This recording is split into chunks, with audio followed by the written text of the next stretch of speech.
So I saw a game today that just popped up on my news feed on Facebook that I'm actually kind of interested in.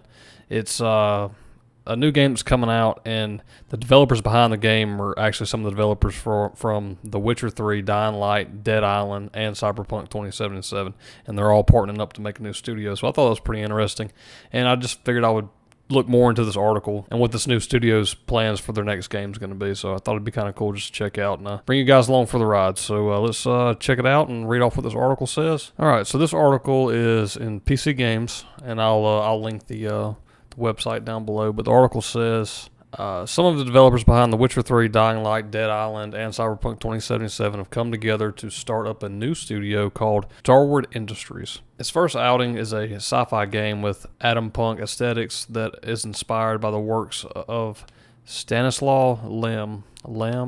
Forgive me if I'm pronouncing that wrong. A prominent novelist who worked within the same genre. It's called The Invincible.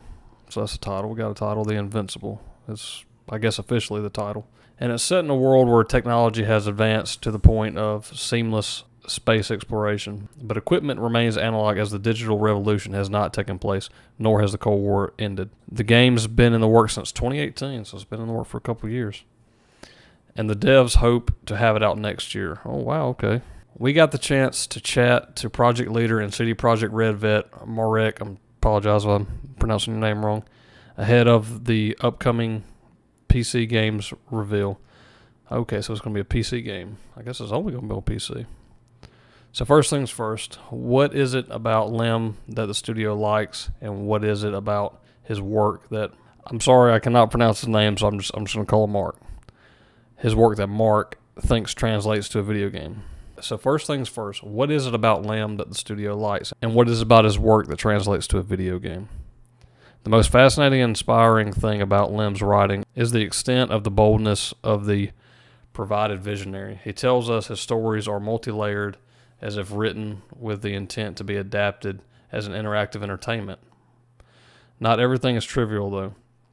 We have specifically chosen a novel with quite a deft theme, indeed a straightforward story related to space exploration, yet reaching to the phase which at present is still not easy to be fully pictured.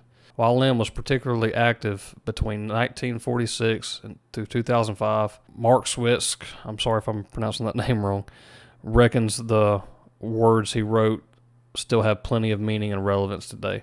Lem has developed several visions of how humanity and societies may be evolving far into the future when space travel and meeting other species will be the norm, he says.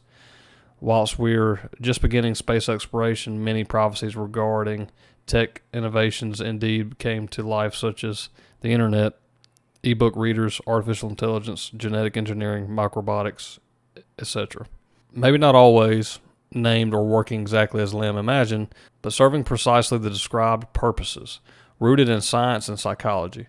There's a strong feeling that with the recent trend, which includes implants, chips, and mental interfaces, we're stepping into transhumanism, the theory that the human race can evolve beyond its current physical constraints. Lem's works are great to reflect on what challenges such developments may bring.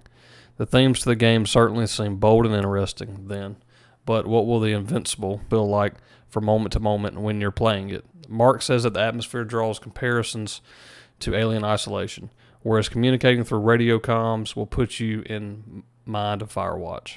The gameplay is quite diverse, including exploration, navigation, face-to-face discussions with NPCs operating various equipment, which is all analog, solving clues, interacting with robots, piloting drones, crunching data, even driving vehicles, Mark explains to us.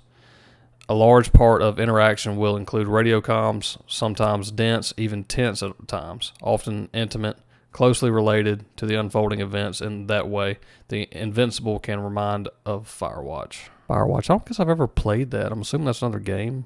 Let me know in the comments below. I've never heard of Firewatch. Among tens of games which we researched while working on the Invincible's concept, these two titles combined perhaps represent the best of what our game is going to offer.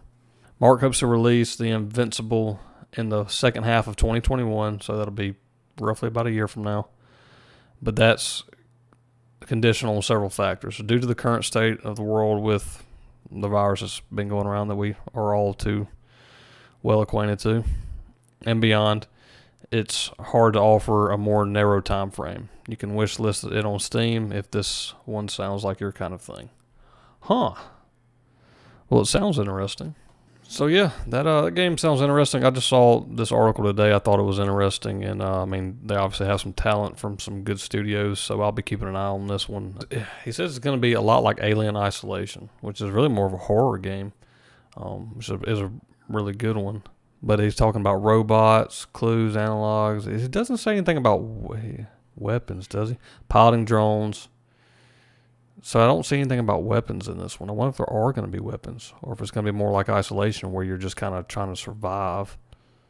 So that's pretty much it, guys. I'll link the article and the author of the article down below. It's a pretty neat little article, and just a cool little tidbit of information in game news that came out just yesterday. So it came out the 15th. Today's the 16th as I'm recording. So just came out yesterday. Something new, something to kind of keep an eye on. I just noticed that it had some talent there from some, good studios. Maybe some more information will come out on it soon, and we'll get a better feel for the game. But yeah, I just wanted to read that article, let you guys know about it, especially PC guys. This might be one to keep an eye on, especially if you like games like Alien Isolation, and this could be a good one. But anyways, I'm going to quit talking now, guys. Thanks for watching this video all the way through. If you did, be sure to subscribe to the channel for more content. If you enjoyed the video, consider giving it a like. Take it easy, and I'll see you next time.